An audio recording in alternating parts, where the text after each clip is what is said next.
Mais spiritualité africaine, et cette spiritualité, il y a puissance dans le monde, la spiritualité africaine, c'est la spiritualité la plus puissante du monde. Bango moko ba yebi, yango moni balingaka ba étouffer spiritualité na biso, bala ki sa biso ya bango. Pour Léopold tant azoti na ba missionnaire azo expliquer bango, n'allez pas montrer aux noirs à connaître Dieu. Ils les connaissent depuis ses ancêtres. Ils savent que calomnier, tuer, coucher la femme d'autrui sont mauvais. Ils se soumettent sans Zambia Mpungu, Vidi Mukulu, à Congo Mongali, Mungu, Ababa, et que sais-je encore. Mais Matondo mingi, batu bakena kankamba, nkamba ezali mboka fumukimbango abotama, mais nkamba ba commissaire yango Jérusalem. Donc église Kimbangi c'est baye baboy. Papa Diangena na 1980 na centre d'accueil ya Ibiseki bango ba vrai Kimbangi c'est baza na rond point. Baza libanda. Baza na bangana babangi. Bakoya. Bakolanda bino mbangu pamba te. Si lelo église Kimbangi c'est ye moko azo étouffé message à Fumukimbango. Parce que église Kimbangi c'est batombolaka Fumukimbango, mais lelo message à Fumukimbango na mato ya batu. Yabana ya Congo. Mais les airs qu'on a la boété. Et c'est un côté pambaté.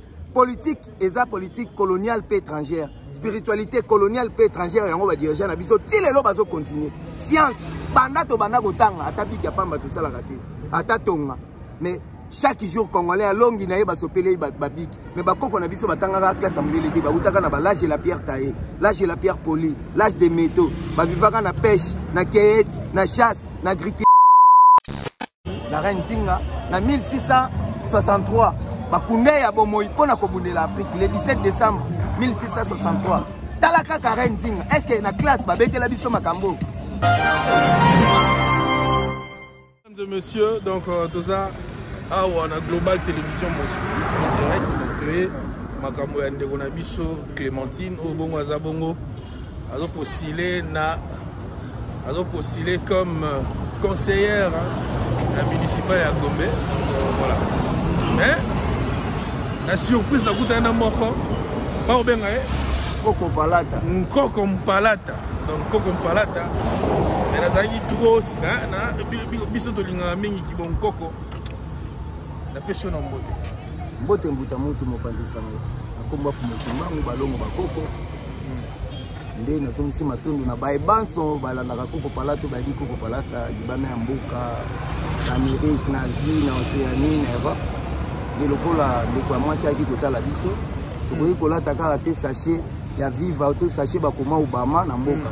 Na latika ndeko na biso bon take ayepe kwa approcher bakoko. Ayaza na ngambo ya Gombe atakaza congolais yamwana to sololi na ye nde tozotambola pe na mopandisa ngo poto solola ko kati na ye nde yango bino bomoni siko Koko Palata donc mutu boka mwate to soki ndenge ni te mais na moni aussi suki tanzolo bo simba suki ngolo bani mais suki tango zo benga ngo suki za partie ya nzoto oyo esimbi spiritualité ya mutu asimbi mabomba mi pe ya mutu suki kaka ninga za bo suki za mabomba mi ya mutu ndenge bakoko la biso bazalaki na suki na bango o mundela kutaki bango na cheo abengaki moko cheveux crépi o mundela ataka lox idea kokate lox o eza biso nde baindo ba africain nde eza naturel donc lolenge basalela ki suki na biso yango moko kolinga mato o sanola tozo o sokola ka mai yango moko ezolinga ma donc eza lolenge na biso. En tout cas monsieur eloko latina kingo eza nini o ezali mikuwa ya nguma o mundela mema na ba musée na bango ake kotia avant yo kongolo koto kende kotala fo pesa mbongo yango ngape na latango etanke elembo ya ebwele ya kati ya mboka na ngai ya nyoka ya kibokonzi po yepa simbi spiritualité na ngambu ya banyoka aza nyoka ya mukolo donc azali nguma oza eza kisite eza kisite eza kaka mantueki mabomba mikaka po kisi yango bango balobaka kisi yango ezalaka wapi biso toluka kisi po développer ata mboka po bachinois bana kisi na bango kuna baindien bongo kisi na biso baafricain eza Fumukimbango ti eza bakoko na biso oyo toza na bilongi na bango donc faut biso bacongolais toyeba source de notre existence. Est-ce que lelo spiritualité africaine pour na yo lelo koza na momo à dire na o etali spiritualité africaine mais spiritualité africaine eza spiritualité il y a puissance dans le monde grosse spiritualité africaine, c'est la spiritualité la plus puissante du monde. Bango moko ba yebi, yango moni balingaka ba étouffer spiritualité na biso, bala ki sa biso ya bango. Léopold tant a missionnaire a expliqué n'allez pas montrer aux Noirs à connaître Dieu. Ils les connaissent depuis ses ancêtres. Il sait que calomnier, tuer, coucher la femme d'autrui sont mauvais. Il se soumet sans ambiampungu, vidimukulu, à Congo Mongali, Mungu, Ababa, et que sais-je encore. Mais ayez le courage de l'avouer. Ayebaki kebiso to ebaki nzambe nazai kaka ayebisi bango bazala kana makasi ko kosa biso makamba ya kana ngo ya Bible ke nzamba azwi mwasi ya bato Joseph atezeni est-ce nzamba ko bota mais toke l'église tondima kaka alléluia amen donc na spiritualité na biso babantu to ebi ke nzambe bakoki ko bota ete nzamba za molimo o eleki milimo nyonso na nguya pe bokasi bakoko babelelaki ye vidi mukulu akongo mongali mungu wa baba nzakomba pe bongo na bankota na biso. Est-ce que lelo ndenge Congo na biso ko kenda lelo ndenge makambo ko simba pe eko simba te ata moko simba te lelo ke eza pe par rapport à ndenge to kimi bonkoko na biso ingeta mboka sans spiritualité na yango moko ekotambola te ata to changer 50 président ata ba député ba leki 2 millions tant que Congolais kozonga na réalité na été ba valeur na eta yeba histoire na ye yango na lobaka tango nyonso pe ngonga nyonso ke nul ne peut effacer une seule page de l'histoire d'un homme, d'un peuple ou d'un continent car l'histoire est une science qui étudie les événements du passé de l'homme depuis son apparition sur la terre jusqu'à nos jours. Les loba elibiso polo to lati po batie bilomi na bango tango ezalaka ya pamba est-ce que ba elaka biso zomon donc congolais koyeba kozanga koyeba spiritualité yebisanga elongi nyonso tout olati na bapolo na batie na bafiche soki tosangisa kiango etanke biso no ba congolais tosangani tosalata ba boulangerie ya pamba na ba so 24 communautés est-ce que jeunesse ngozanga msala mais lelo jeunesse alati polo mayebeli conscience ya lelo ko alati donc appela alati yango pona ko lakisa bino ke na lati oyo poza ndeko nanga alati yango te pona maponami ya mboka oyo potoponi batu bongi déjà na mboka solution ni neleki na mboka mais lelo message nokoza nango lelo na ba africain nyonso message nokoza nango na ba africain na o etali spiritualité matondo mingi bayimboka bana Afrika esika nyonso bozalio ezali koko palata tangu ya message ya Fumukimbangu alakaki mopepeko ya yango esengi tozonga na réalité na biso na spiritualité na biso toyeba ba valeur na biso tant eza grave ti bozomona réchauffement climatique dans le monde mindele balakaka bango l'homme noir deviendra blanc et l'homme blanc deviendra noir to changer baloposote bomoni kuna ba corona bomoni ba mai ezokota na bamboka na bamoto bakobeta matina suka na ebi bolanda be mission ezebele okoko palata posta koko palata sur YouTube bomona be mission na corona na laka bango na 2019 ebisi mindele malade emata na bamboka na décembre so beti koko palata 2019 be mission za ebele ngaye yo koko palata boyo kaka na beta pe papi 3 fois les sous na lakai après 3 jours à bukana makolo be mission za so bo cliquer ka koko palata bo mona mission mo batsa pa pembeni na lakaka na bino ya tina vati olala wapi na Vatican libana Vatican tozo ya na Fumukimbangu après 3 jours atambola na felo avant ya awa nga avertisa kai c'est vrai nazana kanda pambate o eza mabela bakoko nanga mais tozo bénéficier ne lo côté pambate politique eza politique coloniale pe étrangère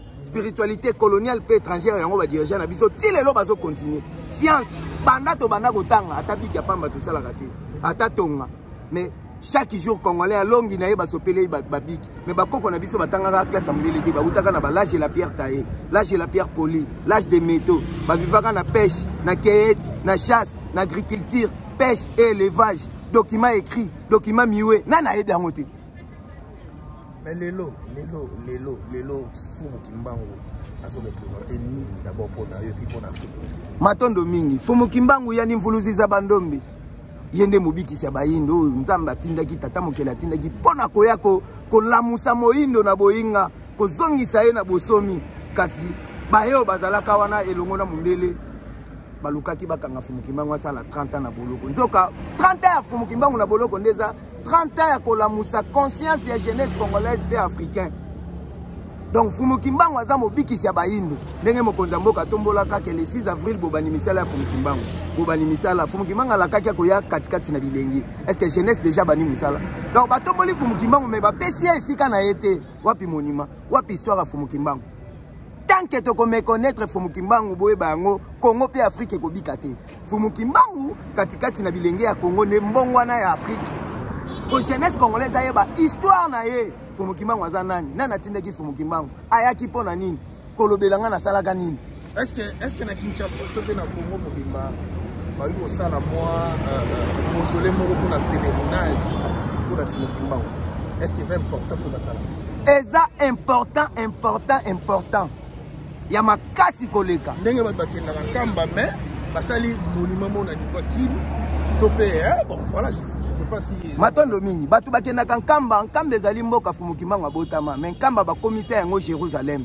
Donc église Kimbangi se baye baboye. Papa Diangena na 1980 na centre d'accueil ya biseki bango ba frère Kimbangi se baza na rond point. Baza libanda. Baza na bangana babangi. Bakoya.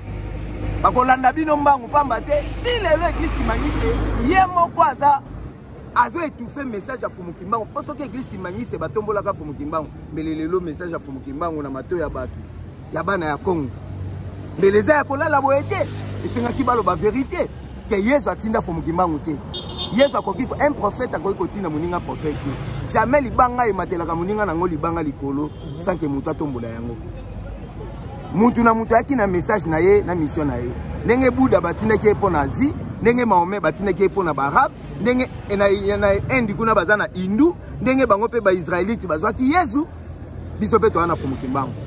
Lelo mboka ba Yesu bitumbeza kuna Israël na Palestine. Yesu na kitite asili sa bitumba ya mboka na ye bino na Congo ba pasteur na basango ti lelo bazo continuer message ya kokosa biso ke Yesu akoya. Mais tandis que comme temps jeunesse congolaise faut la musamakani nepo et comme temps Fumukimbangu la kaki akoya ko travailler na jeunesse. Est-ce que jeunesse déjà une histoire? Est-ce que jeunesse a eu conscience?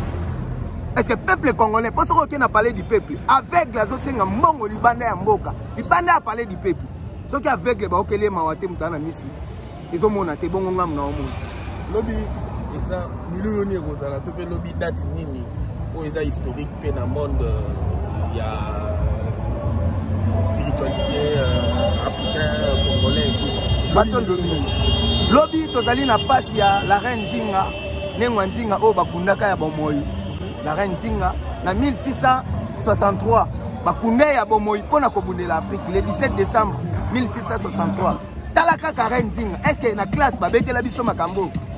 Est-ce que na l'église bazobete la biso makambo yango moni papa Verkis ya mwangana moli moli bana na kimesike zali ayemaka nzembo moko nzambe na komi tunaka loposo moindo e utande wapie basantu nyonso foto semindele Yesu mwana nzambe ende mondele sokiza bolo foto moto mwindo injustice e utande wapie. Donc injustice e uta wapi? Pourquoi ka basantu bazala mindele biso ba noir bako dessiner Satan na maseke na mukila?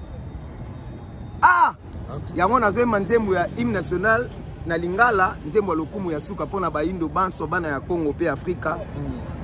Bolanda telema mwana Congo tosangani na pasi tosangani na bokasi pona bosomi tombola elongi egumba makala pona yango tokamata lolenge malamu na kimia batwanguya na mosala toko tonga mboka kitoko koleka na kimia mwana mboka yemba nzembo lokumu ya binwa bosangani na lolendo kumisa bendele na yo ya tina ya bosoni Kongo epambwa makongo ya bakoko Kongo mboka Kongo elinga makongo toko tondisa yango pe toko batela monene na yango mokolo mwa tuku misato na sanza ya motoba mokolo mwa moi mwa kimia mokolo mwa lokumu zala ndenzengeneke mokolo mwa lokumu pe andai ya bosomi toko tikela bakitani na biso ona libela.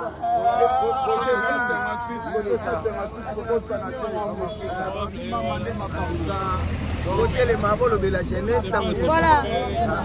Nya nya nya. Nya nya nya. Bana Gombe, bana Bemba. Bana Gombe, bana Bemba. Bana Gombe, bana Bemba. Bana Gombe, bana Bemba. Bana Bemba, bana Bemba.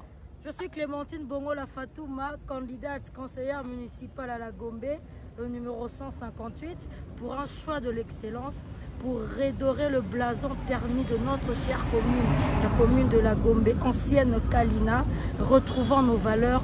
Votez le numéro 158. Et à Boété, Bana Gombe, Bana Gombe, Bana Bemba, Bana Gombe, Bana Bemba, Bana Bemba, Bana Bemba. Numéro combien? 158. Numéro combien? 158. Numéro combien? 158, 158, 158. Merci.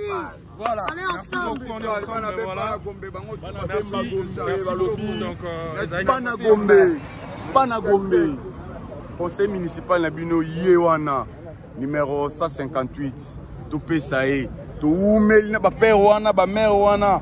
Topé sa mwana o, ebi valeur maleo, ebi valeur opi, ebi passe à transport. Topé Sae Gombe. Osimba, merci beaucoup. Nayambinga lobéate binomo bomo na déjà talaka numéro déjà. Donc on va parler na bino tibo landa biso ata na YouTube boyebake. Toi na candidat ka moko. Bongo laza na pona ko lobela bino bana Gombe, bana Kalina sien ndenga loba kaka na ebiga. Voilà, merci beaucoup. À très bientôt les amis. Global Télévision Moscou en direct depuis Kinshasa. Donc on te peut Spino. Big salutations. Bye bye.